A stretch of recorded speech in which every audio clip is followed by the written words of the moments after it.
حکمت کی باتیں سیکھیے، تفسیر قرآن جان کر۔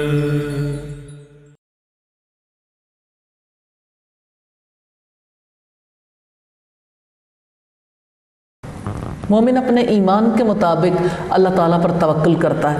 نبی صلی اللہ علیہ وسلم نے فرمایا اگر تم اللہ تعالیٰ پر اس طرح توکل کرو جیسا کہ توکل کرنے کا حق ہے تو تمہیں بھی اسی طرح رزق دیا جائے گا جیسے پرندوں کو دیا جاتا ہے، وہ خالی پیٹ گھونسلوں سے نکلتے ہیں اور بھرے پیٹ واپس آتے ہیں۔ سبحان اللہ، یہ ترمذی کی روایت ہے۔ اور کسی نبی کے لیے ممکن ہی نہیں کہ وہ خیانت کرے، اور جو خیانت کرے گا قیامت کے دن اس کو لے کر آئے گا جو اس نے خیانت کی، پھر ہر جان کو جو اس نے کمایا اس کا پورا پورا بدلہ دیا جائے گا اور وہ ظلم نہیں کیے جائیں گے۔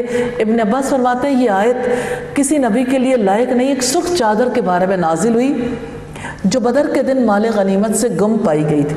بعض لوگوں نے کہا شاید رسول اللہ نے پکڑ لی ہو، اس پر اللہ تعالیٰ نے یہ آیت نازل کی کہ کسی نبی کے لائق نہیں کہ وہ خیانت کرے، اور جو خیانت کرے گا وہ قیامت کے روز اپنی خیانت کے ساتھ آئے گا، پھر ہر نفس نے جو کمایا اس کا پورا پورا بدلہ دیا جائے گا اور وہ ظلم نہیں کیے جائیں گے۔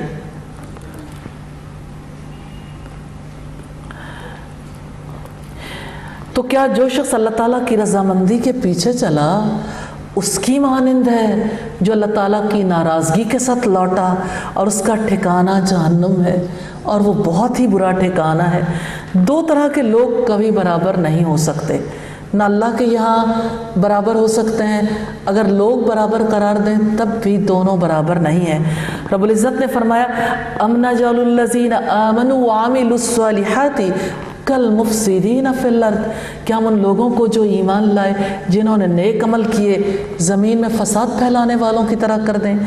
ام نجعل المتقین کالفجار، کیا ہم متقیوں کو فاجروں جیسا کر دیں؟ یہ سورہ صاد کی آیت نمبر 28۔ ہم درجات عند اللہ، وہ سب اللہ تعالیٰ کے یہاں ان کے الگ الگ طبقے ہیں، اور اللہ تعالیٰ خوب دیکھنے والا ہے اس کو جو وہ کرتے ہیں۔ تو جو اللہ کی رضامندی چاہتا ہے وہ بھی درجے میں برابر نہیں ہے۔ جتنا کسی کا ارادہ خالص ہوتا ہے اتنا ہی اس کے لیے اللہ کی رضا پانے کے مواقع ہوتے ہیں اور درجات کی بلندی ہوتی ہے۔ لقد من اللہ علی المؤمنین اذ بعث فیہم رسولا من انفسہم یتلو علیہم آیاتہ ویزکیہم ویعلمہم الکتاب والحکمہ وإن كانوا من قبل لفی ضلال مبین۔ بلا شبہ اللہ تعالیٰ نے ایمان والوں پر احسان کیا کہ جب انہی میں سے ایک رسول ان میں مبعوث فرمایا جو انہیں اللہ تعالیٰ کی آیات پڑھ کر سناتا ہے اور انہیں پاک کرتا ہے اور انہیں کتاب اور حکمت کی تعلیم دیتا ہے، حالانکہ بلا شبہ اس سے پہلے وہ یقیناً کھلی گمراہی میں تھے۔ تو اللہ تعالیٰ نے انہی میں سے رسول مبعوث فرمایا، یعنی جن سے آدم میں سے فرشتوں میں سے انہیں نہیں بنایا۔ اللہ کے رسول کے 4 فرائض ہیں جو اس آیت میں ذکر کیے گئے: تلاوت آیات، تعلیم کتاب، تعلیم حکمت اور تزکیہ نفس۔ تزکیہ سے مراد عقائد، اعمال اور اخلاق کی اصلاح۔ ابن عباس کا قول ہے کہ تزکیہ سے مراد اللہ تعالیٰ کی اطاعت اور اخلاص۔ تو یہ جو دلوں کا تزکیہ ہے نا، نیت سے سب سے بڑا تزکیہ ہوتا ہے۔ آپ اپنی نیت درست کرنا شروع کر دیں، تزکیہ کے عمل کا آغاز ہو جائے گا۔ اخلاص کسی اور کے لیے نہیں، کسی کے چہرے کو دیکھ کر نہیں، ایک اللہ کی خاطر عمل کرنا ہے، چھوٹے سے چھوٹا بھی، بڑے سے بڑا بھی، یہی تزکیہ ہے۔ اور کتاب سکھانے سے مراد قرآن مجید ہے اور حکمت سے مراد سنت ہے، حالانکہ بلا شبہ اس سے پہلے وہ یقیناً کھلی گمراہی میں تھے، یعنی بت پرستی اور شرک میں مبتلا تھے، حرام اور گندی چیزیں کھاتے تھے، ایک دوسرے پر ظلم کرتے تھے۔ اور کیا جب تمہیں ایک ایسی مصیبت پہنچی جس سے 2 گنی مصیبت تم پہنچا چکے تھے تو تم نے کہا یہ کہاں سے آ گئی ہے؟ آپ کہہ دیں وہ تمہارے ہی پاس سے ہے۔ بلا شبہ اللہ تعالیٰ ہر چیز پر پوری قدرت رکھنے والا ہے۔ غزوہ احد کی بڑی مصیبت تھی، 70 افراد شہید ہوئے۔ 70 افراد 70 ہی تھوڑی ہوتے ہیں، 70 گھرانے متاثر ہوئے تھے۔ ابن عباس بیان کرتے ہیں بدر کے دن مسلمانوں نے 70 افراد کو 70 کافروں کو قتل کیا اور 70 کو قیدی بنا لیا تھا. تو اللہ رب العزت نے فرمایا کہ ان پر تو دوہری مصیبت آئی تھی. اللہ تعالیٰ نے تمہیں دشمنوں کی قید میں نہیں دیا، اور جو مصیبت تمہیں پہنچی جس دن 2 جماعتیں آپس میں ٹکرائی تھیں تو اللہ تعالیٰ کے حکم سے تھی اور تاکہ وہ مومنوں کو جان لے. رسول اللہ صلی اللہ علیہ وسلم کو خواب میں پہلے ہی اشارہ کر دیا گیا تھا. آپ صلی اللہ علیہ وسلم کے بارے میں ابو موسیٰ اشعری فرماتے ہیں کہ رسول اللہ نے فرمایا میں نے خواب میں دیکھا میں نے تلوار کو ہلایا تو اس کا اگلا حصہ ٹوٹ گیا. اس کی تعبیر اس نقصان کی صورت میں ظاہر ہوئی جو مسلمانوں کو احد کے میدان میں اٹھانا پڑا. میں نے دوبارہ تلوار کو ہلایا تو وہ اس سے بھی زیادہ یعنی پہلے سے بھی زیادہ شاندار بن گئی. اس کی تعبیر اس طرح سے سامنے آئی کہ مسلمانوں کو اللہ تعالیٰ نے وقتی شکست کے بعد فتح سے نوازا اور منتشر مسلمان ایک بار پھر لڑائی کے لیے اکٹھے ہو گئے. اور میں نے خواب میں ایک گائے دیکھی جو ذبح کی ہوئی تھی. اللہ تعالیٰ کے سارے کاموں میں خیر و برکت ہی ہوتی ہے. گائے سے مراد وہ مسلمان تھے جو احد کی جنگ میں شہید ہو گئے. یہ بخاری کی 408 نمبر روایت. اور تاکہ انہیں بھی جان لے جنہوں نے منافقت کی اور جن کے لیے کہا گیا او اللہ کی راہ میں جنگ کرو یا دفاع کرو، انہوں نے کہا اگر ہمیں کسی جنگ کا علم ہوتا تو ہم ضرور تمہارے پیچھے آتے. یہاں منافقین سے مراد عبداللہ ابن ابی اور اس کے ساتھی ہیں. وہ اس دن ایمان سے زیادہ کفر کے قریب تھے. وہ اپنے منہ سے وہ بات کہتے ہیں جو ان کے دلوں میں نہیں ہے، اور اللہ تعالیٰ اس کو زیادہ جاننے والا ہے جسے وہ چھپاتے ہیں. یعنی اللہ تعالیٰ سے دلوں کے حالات چھپے ہوئے نہیں ہیں. یہ وہ لوگ ہیں جو خود بیٹھے رہے اور اپنے بھائیوں کے بارے میں کہا کہ اگر وہ ہماری مانتے تو نہ مارے جاتے. آپ کہہ دیں پھر موت کو اپنے آپ سے ہٹا کر دکھاؤ اگر تم سچے ہو. ابن جریر نے کہا وہ عبداللہ ابن ابی تھا جو بیٹھ رہا اور اپنے ساتھیوں سے کہنے لگا نبی کے ساتھ احد کے دن نکلے تھے لو اطاعونا ما قتلوا، اگر ہماری مانتے ہماری بات مان لیتے تو نہ مارے جاتے. یہ جامع البیان کی روایت ہے. اور جو لوگ اللہ تعالیٰ کی راہ میں قتل ہو گئے انہیں تم مردہ نہ کہو بلکہ وہ زندہ ہیں، اپنے رب کے پاس رزق دیے جاتے ہیں. غزوہ احد میں جب مسلمانوں کی ایک بڑے پیمانے پر شہادت ہوئی اس موقع پر ان کے گھر والے عزیز و اقارب بہت پریشان رہتے تھے. تو اللہ رب العزت کی جانب سے بشارت دی گئی کہ اپنے جانے والوں کو مردہ نہ کہو، وہ اللہ کے پاس رزق پا رہے ہیں. اور نبی صلی اللہ علیہ وسلم نے فرمایا کہ شہیدوں کی روحوں کو اللہ تعالیٰ نے سبز پرندوں کی پوٹوں میں رکھ کر جنت میں آزاد کر دیا ہے. اب وہ چگتی کرتی ہیں اور شام کے وقت ان شینڈلیئرز میں آ جاتی ہیں جو اللہ تعالیٰ کے عرش کے نیچے لٹک رہے ہیں. یعنی ان کے لیے اتنا بڑا اعزاز اور اتنا بڑا مرتبہ ہے. فرحین بما آتاہم اللہ من فضلہ، اللہ تعالیٰ نے اپنے فضل سے انہیں جو دیا ہے اس پر وہ بہت خوش ہیں. پیچھے والوں کے لیے کتنی بڑی خوشخبری تھی کہ ہمارے جانے والے بہت خوش ہیں، اور جو ان کے پیچھے سے ان کے ساتھ نہیں ملے وہ ان پر خوشی محسوس کرتے ہیں کہ ان کے لیے نہ کوئی خوف ہے اور نہ ہی وہ غمگین ہوں گے. مقاتل نے کہا جس خیر عزت اور رزق کو شہید پا رہے ہیں اس پر وہ بہت خوش ہیں اور وہ خوشیاں منا رہے ہیں اللہ تعالیٰ کی طرف سے نعمت اور فضل پر، اور اس پر کہ یقیناً اللہ تعالیٰ ایمان والوں کا اجر ضائع نہیں کرتے. یہاں اس سے مراد یہ کہ شہداء کے لیے اللہ تعالیٰ نے جو کچھ تیار کر رکھا ہے اس پر شہید خوشیاں مناتے ہیں. رکوع نمبر 9 ہے. آئیے پہلی آیت کی تلاوت سنتے ہیں. رسول کا حکم مانا اس کے بعد بھی کہ انہیں زخم پہنچا، ان میں سے ان لوگوں کے لیے جن لوگوں نے نیکی کی اور اللہ تعالیٰ سے ڈر گئے بہت بڑا اجر ہے. سیدہ عائشہ نے بیان کیا کہ یہ آیت یعنی عروہ نے انہیں اس آیت کے متعلق کہا تو حضرت عائشہ نے بیان کیا میرے بھانجے تمہارے والد زبیر اور نانا ابو بکر بھی انہی میں سے تھے. احد کی لڑائی میں رسول اللہ کو جو تکلیف پہنچی مشرکین واپس جانے لگے تو رسول اللہ کو خطرہ ہوا کہ کہیں لوٹ کر پھر حملہ نہ کر دیں، اس لیے آپ نے فرمایا ان کا پیچھا کرنے کون جائے گا. اسی وقت 70 صحابہ تیار ہو گئے. راوی نے بیان کیا کہ سیدنا ابو بکر اور سیدنا زبیر بھی انہی میں سے تھے. صحیح بخاری کی 4077 نمبر روایت. جن سے لوگوں نے کہا کہ یقیناً دشمن لوگ تمہارے خلاف لشکر جمع کر چکے ہیں، لہٰذا تم ان سے ڈر جاؤ۔ چنانچہ اس نے ان کو ایمان میں اور زیادہ کر دیا، اور انہوں نے کہا کہ ہمیں اللہ تعالیٰ ہی کافی ہے اور وہ بہترین کارساز ہے۔ غزوہ احد مدینہ سے تقریباً 2 میل کے فاصلے پر ہوا، وہ مدینہ میں ہی جگہ آ گئی ہے۔ اس جنگ کے بعد جب کافروں کا لشکر روانہ ہوا تو رسول اللہ صلی اللہ علیہ وسلم نے دوبارہ جہاد کے لیے کال دی، تو مدینہ سے 8 میل دور حمراء الاسد میں نبی صلی اللہ علیہ وسلم نے اپنے ساتھیوں کے ساتھ جا کر پڑاؤ ڈالا، اور اس موقع پر ابو سفیان نے سمجھا کہ اس نے احد سے واپس آ کر بڑی غلطی کی ہے، زیادہ اچھا تھا کہ مسلمانوں کا پیچھا کرتے، لیکن نبی صلی اللہ علیہ وسلم نے ایک میسج دے کر کسی کو بھیجا تھا کہ محمد صلی اللہ علیہ وسلم اپنے لشکروں کے ساتھ تمہارا پیچھا کر رہے ہیں۔ جب ابو سفیان کو یہ پتہ چلا تو وہ واپس لوٹ گیا۔ اس تدبیر ہی کا تذکرہ ہے اس آیت میں، اور یہ جو بات ہے کہ اللہ ہی ہمارے لیے کافی ہے، حسبنا اللہ و نعم الوکیل پڑھنے کی بڑی فضیلت ہے۔ صحیح بخاری میں ہے سیدنا ابراہیم علیہ السلام کو جب آگ میں ڈالا گیا ان کی زبان پر یہی الفاظ تھے، چنانچہ وہ اللہ تعالیٰ کے فضل اور نعمت کے ساتھ پلٹے، یعنی جنگ سے سلامتی کے ساتھ وہ واپس آئے، کیونکہ مسلمانوں نے حمراء الاسد میں جا کر تجارت کی تھی، ایک تجارتی قافلے کو اللہ تعالیٰ قریب لے آئے اور جنگ کیے بغیر 8 دن انتظار کیا، زخم بھی اچھے ہو گئے، آرام بھی ہو گیا، تجارت بھی ہو گئی، جو مال غنیمت انہیں نہیں مل سکا تھا اللہ تعالیٰ نے تجارت کے ذریعے دلوا دیا۔ اس طرح سے وہ نفع لے کر واپس پلٹے کہ انہیں کوئی تکلیف نہ پہنچی، اور انہوں نے اللہ کی رضا کی پیروی کی، اور اللہ تعالیٰ بڑے ہی فضل والا ہے۔ یقیناً یہ تو شیطان ہی ہے جو تمہیں اپنے دوستوں سے ڈراتا ہے، چنانچہ تم اس سے نہ ڈرو اور مجھ سے ڈرو اگر تم مومن ہو۔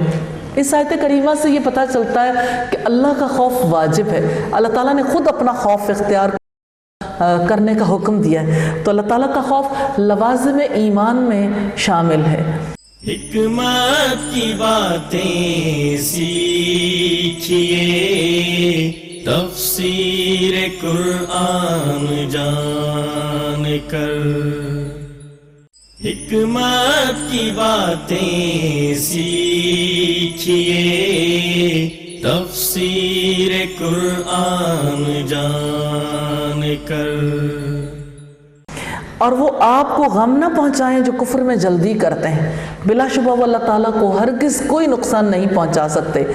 اللہ تعالیٰ چاہتا ہے کہ آخرت میں ان کے لیے کوئی حصہ نہ رکھے، ان کے لیے بڑا عذاب ہے۔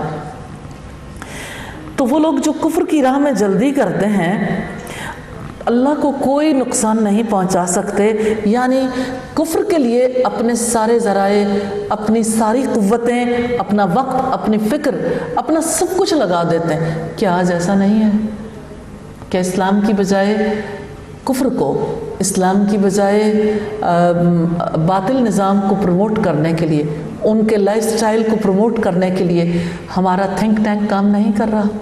کیا ہمارے وہ تمام افراد جو ایڈورٹائزنگ میں کام کر رہے ہیں ان تمام چیزوں کو خوبصورت بنا کر پیش نہیں کرتے؟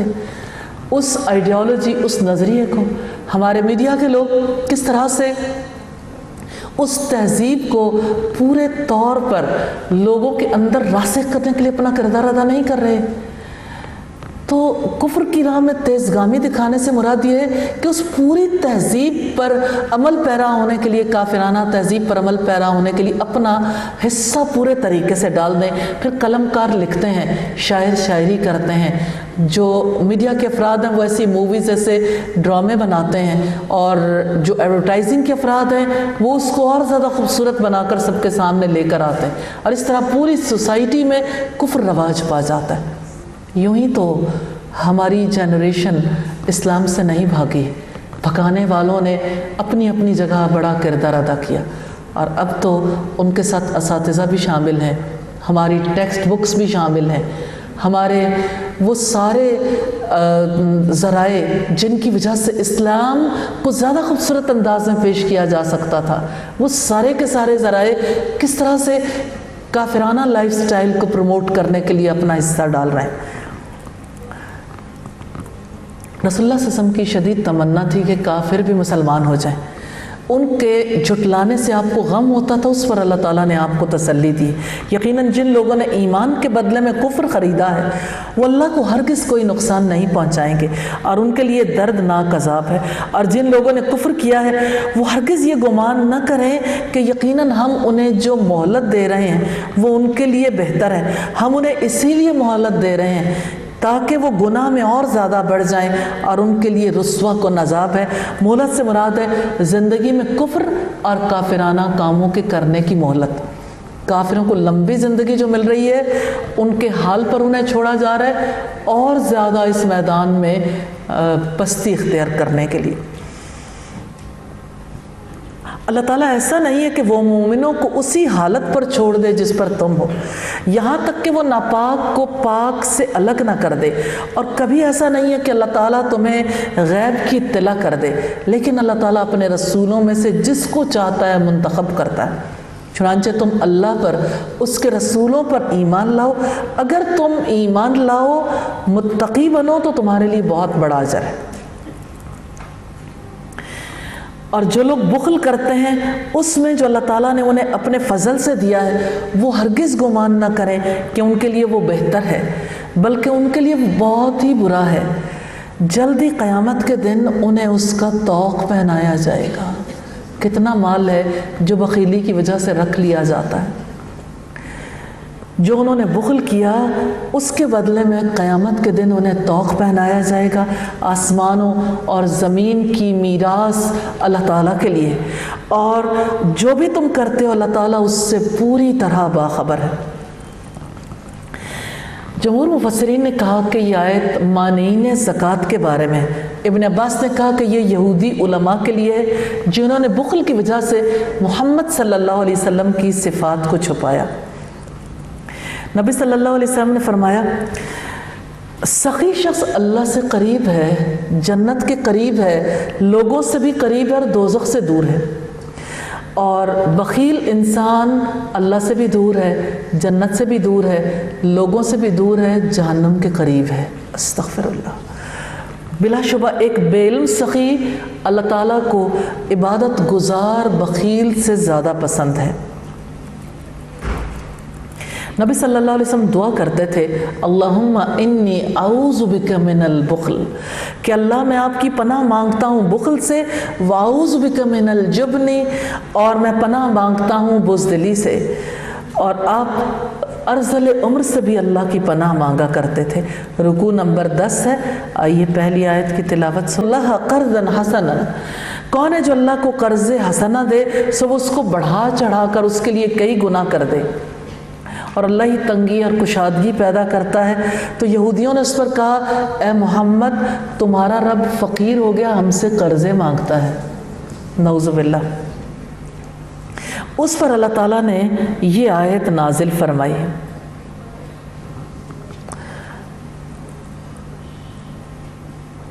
یہ اس وجہ سے ہے جو آگے بھیجا تمہارے ہاتھوں نے، اور یقیناً اللہ تعالیٰ اپنے بندوں پر کبھی ظلم کرنے والا نہیں ہے۔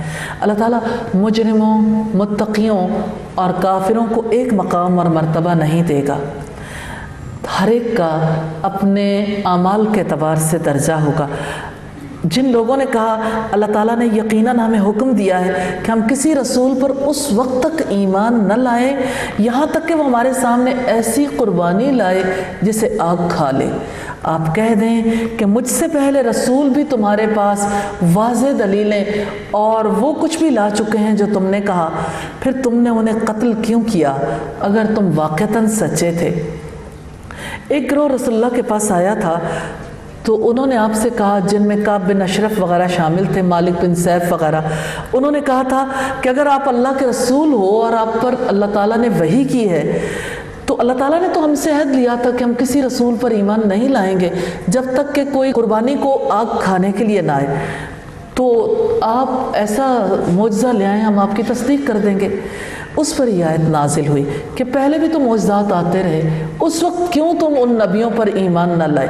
پھر اگر وہ آپ کو جھٹلاتے ہیں تو یقیناً آپ سے پہلے بھی کئی رسول جھٹلائے جا چکے ہیں۔ تاریخ گواہ ہے بنی اسرائیل کے ساتھ کوئی ایسا رسول نہیں گزرا جس کو انہوں نے نہ جھٹلایا۔ جو واضح دلیلیں، صحیفے اور روشن کتابیں بھی لائے تھے۔ کل نفس ذائقۃ الموت، ہر جاندار موت کا مزہ چکھنے والا ہے، اور یقیناً تم قیامت کے دن ہی اپنے پورے اجر دیے جاؤ گے۔ چنانچہ جو آگ سے بچا لیا گیا اور جنت میں داخل کر دیا گیا تو وہ کامیاب ہو گیا، اور دنیا کی زندگی تو دھوکے کے سامان کے سوا کچھ نہیں۔ عبداللہ ابن مسعود نے بیان کیا، نبی صلی اللہ علیہ وسلم نے ایک چوکٹا خط کھینچا، یعنی جیسے ایک چوکٹا کھینچا، پھر اس کے درمیان میں ایک خط کھینچا، درمیان والے حصے میں جو خط تھا وہ باہر نکلا ہوا تھا، پھر چھوٹے چھوٹے خطوط اس کے ارد گرد کھینچے، پھر آپ نے فرمایا یہ انسان ہے اور یہ اس کی موت ہے جو اسے گھیرے ہوئے ہے، اور یہ جو بیچ کا خط ہے یہ باہر نکلا ہوا ہے، وہ اس کی امید ہے، اور چھوٹے چھوٹے خطوط اس کی دنیاوی مشکلات ہیں۔ بس انسان جب ایک مشکل سے بچ کر نکلتا ہے تو دوسری میں پھنس جاتا ہے، دوسری سے نکلتا ہے تو تیسری میں پھنس جاتا ہے۔ صحیح بخاری کی روایت ہے، حقیقتاً لوگ انتظار ہی کرتے رہتے ہیں ہمارے لیے کچھ سہولت ہو تو ہم اللہ کے راستے پہ چلیں، ہم دین کا نفع مند علم حاصل کریں، لیکن رسول اللہ نے یہ بتا دیا کہ ایک مشکل کے بعد آگے دوسری مشکل ہے، اسی طرح سے آپ اللہ کے یہاں پہنچ جاؤ گے۔ وقت یہی ہے جس سے فائدہ اٹھانا ہے۔ یقیناً تم اپنے مالوں اور اپنی جانوں میں ضرور آزمائے جاؤ گے، اور یقیناً تم ان سے ضرور بہت سی تکلیف دہ باتیں سنو گے جن کو تم سے پہلے کتاب دی گئی، اور ان لوگوں سے بھی جنہوں نے شرک کیا، اور اگر تم صبر کرو اور متقی بنو تو یقیناً یہ بلند حوصلہ کاموں میں سے ہے۔ اور جب اللہ تعالیٰ نے ان لوگوں سے پختہ عہد لیا جنہیں کتاب دی گئی کہ تم اس کتاب کو لوگوں کے سامنے ضرور بیان کرو گے اور تم اس کو نہیں چھپاؤ گے، تو انہوں نے اس عہد کو اپنی پشتوں کے پیچھے ڈال دیا، اور اس کے بدلے انہوں نے بہت تھوڑی قیمت لی، سو کتنا برا ہے جس کو وہ خرید رہے ہیں۔ رب العزت نے عہد لیا تھا کہ اس کتاب کو چھپاؤ گے نہیں۔ سعید بن جبیر نے کہا اس سے مراد محمد صلی اللہ علیہ وسلم ہے جن کی خوشخبری پہلی کتابوں میں دی گئی۔ آپ ان لوگوں کو ہرگز خیال نہ کریں جو خوش ہوتے ہیں ان کاموں پر جو انہوں نے نہیں کیے، اور چاہتے ہیں کہ اس پر بھی ان کی تعریف کی جائے جو انہوں نے نہیں کیے، چنانچہ آپ انہیں عذاب سے نکلنے میں ہرگز کامیاب خیال نہ کریں، اور ان کے لیے دردناک عذاب ہے۔ نبی صلی اللہ علیہ وسلم نے فرمایا جس نے اپنے بارے میں کوئی جھوٹا دعویٰ کیا، وہ لوگوں کے سامنے بڑا بننے کے لیے کوئی جھوٹا دعویٰ کر بیٹھا تو اللہ تعالیٰ اس کا وقار گھٹا دیتا ہے۔ جیسے لوگوں میں کوئی نیک نامی چاہتا ہے، جو کام نہیں کیے، وہ صدقہ نہیں کیا، لوگوں میں سخی مشہور ہونا چاہتا ہے، یا علم والا نہیں ہے اور لوگوں میں علم والے کے طور پر مشہور ہونا چاہتا ہے، تو لوگوں سے تعریف حاصل کرنے کے لیے جو ایسا کرتے ہیں، اللہ رب العزت نے انہی کے بارے میں اس آیت میں ارشاد فرمایا کہ آپ انہیں عذاب سے نکلنے میں ہرگز کامیاب خیال نہ کریں، یعنی وہ اللہ کے عذاب کے مستحق ہیں۔ یہ ایسا کام نہیں ہے جو کام انسان نے نہ کیا اس پر لوگوں سے تعریف جائے۔ وَلِلَّهِ مُلْكُ السَّمَاوَاتِ وَالْأَرْضِ، اور آسمانوں اور زمین کی بادشاہت اللہ ہی کے لیے ہے، اور اللہ تعالیٰ ہر چیز پر پوری طرح قدرت رکھنے والا ہے۔ حکمت کی باتیں سیکھیے، تفسیر قرآن جان کر، حکمت کی باتیں سیکھیے، تفسیر قرآن جان کر۔ سورہ آل عمران کا آخری رکوع ہے۔ آئیے میں اور رات اور دن کے بدلنے میں عقل مندوں کے لیے بہت سی نشانیاں ہیں۔ سیدہ عائشہ صدیقہ سے روایت ہے کہ ایک رات میری باری تھی، رسول اللہ میرے پاس آئے، میرے ساتھ سوئے تو مجھ سے فرمانے لگے عائشہ اجازت ہو تو اپنے رب کی عبادت کر لوں، مجھے جانے دو۔ بلال میں کیوں نہ رہوں، مجھ پر آج رات یہ آیت نازل ہوئی ہے، ان فی خلق السماوات والارض۔ افسوس ہے اس شخص پر جو اسے پڑھے اور اس میں غور و فکر نہ کرے۔ رسول اللہ ان آیات کو تہجد کے لیے اٹھتے تو پڑھتے تھے، یعنی ان فی خلق السماوات والارض سے لے کر سورت کے آخر تک، پھر اس کے بعد وضو کرتے تھے۔ یہ بخاری کی کتاب التفسیر میں 4569 نمبر روایت۔ الذین یذکرون اللہ قیاما وقعودا، جو لوگ کھڑے بیٹھے اور اپنے پہلوؤں پر لیٹے بھی اللہ تعالیٰ کو یاد کرتے ہیں، اور آسمانوں اور زمین کی پیدائش میں غور و فکر کرتے ہیں۔ اے ہمارے رب، تو نے یہ سب کچھ بے مقصد پیدا نہیں کیا، آپ پاک ہیں، سو ہمیں آگ کے عذاب سے بچا لے۔ انسان جب کھڑے بیٹھے لیٹے اللہ کو یاد کرتا ہے، اس کی یاد سے غافل نہیں ہوتا، اس کائنات پر غور و فکر کرتا ہے، تو اس یقین تک پہنچ جاتا ہے کہ اس کا کوئی خالق ہے اور وہ قدرت رکھنے والا اور حکمت والا ہے۔ اللہ تعالیٰ نے یہاں اولو الالباب یعنی عقل والوں کے اوصاف بیان کیے ہیں۔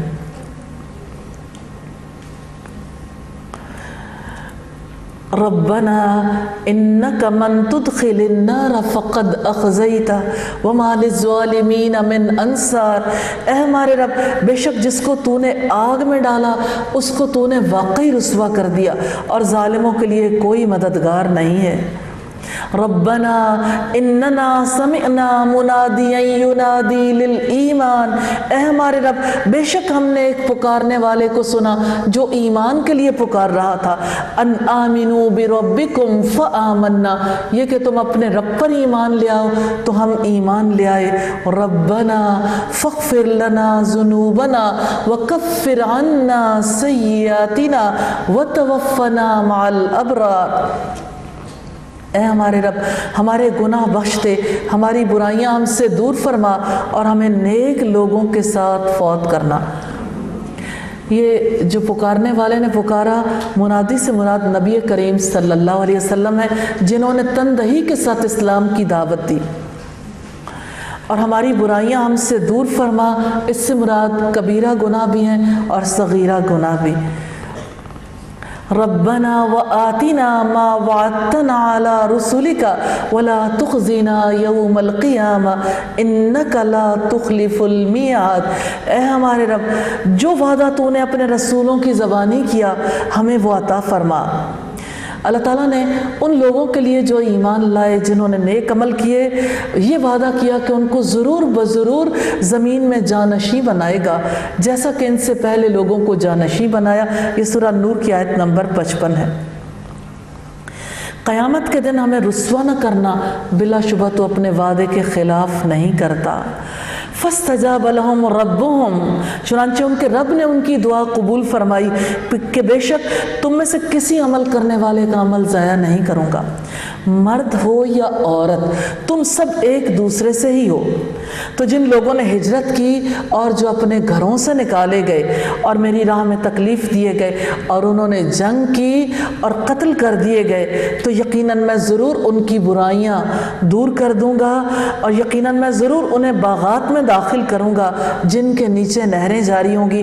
اللہ تعالیٰ کے ہاں ان کا بدلہ ہے، اور اللہ ہی کے ہاں بہترین بدلہ ہے۔ سیدہ ام سلمہ نے ایک روز رسول اللہ صلی اللہ علیہ وسلم سے پوچھا تھا کہ عورت کی ہجرت کا قرآن میں کہیں ذکر نہیں، اس پر یہ آیت نازل ہوئی۔ ترمذی، حاکم اور سعید بن منصور نے یہ روایت کی ہے۔